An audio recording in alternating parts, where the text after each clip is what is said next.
მოკლედ მეგობრებო, წეღან თქვი დასაწყისში რომ კიდე დამატებით 2 საათიან იმას გავდივართ თქო, წრეს თქო, მაგრამ 2 საათიან კი არა, არის 5 საათიანი, ანუ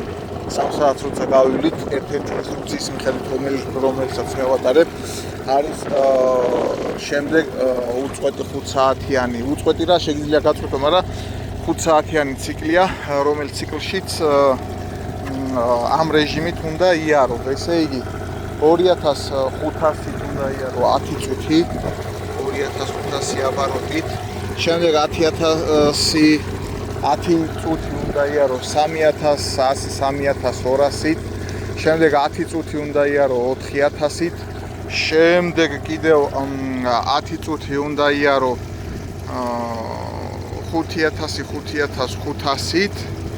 და 10 წუთი არა 4 წუთი უნდა იარო 5500-ით 4 წუთი უნდა იარო 5500-ით და შემდეგ ჩამოხვიდე 3000 ბრუნზე და 10 წუთი უნდა იარო 3000 ბრუნი მე ისე უკან უნდა დაუბრუნდე ყველაფერს უნდა დაიწყო ისე 2400-2500 ბრუნიდან და იმ თანმიმდევრობით გააყვე რაც მოუყევით ცოტა მოსაწყენია, ანუ რამე ისეთი არ ხდება, რომ ასე რომ ვთქვათ, საყურებლად და მოსასმენად სასიამოვნო იყოს, მაგრამ საჭირო ინფორმაციაა და ვისაც ჭირდება, ვინც მოისმენს და უყურებს, გამოადგება და ვისაც არ ჭირდება და არ უნდა მოусმინოს და ყველაფერი კარგად იქნება. არც წოდი დაიწვევა და არც ჩამფური. ასე რომ ეხლა ვართ, მოკლედ რაღაც 5 საათი, 6 საათი გვაქვს გავლილი და დაგვჭა კიდე 4 საათი, 4-5 საათი რა. ესია ჩვენი ამბები ბატონოჩი. ყველაფერი მუშაობს იდეალურად, აი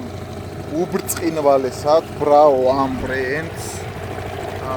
აიქიდით შევხვდა, აიქიდმაც კარგად იმუშავა, მათ შორის, რავი, 1.5 საათი ერთად ვიარით, ის საფრთხეს ატარებდა და რა ვიცი, მე მოკლედ ღირს ამძრავების ყიდვა რა, ჩინური ეძახე შენ და თავის საქმეს აკეთებს, რავი, ბრენდულივით რა.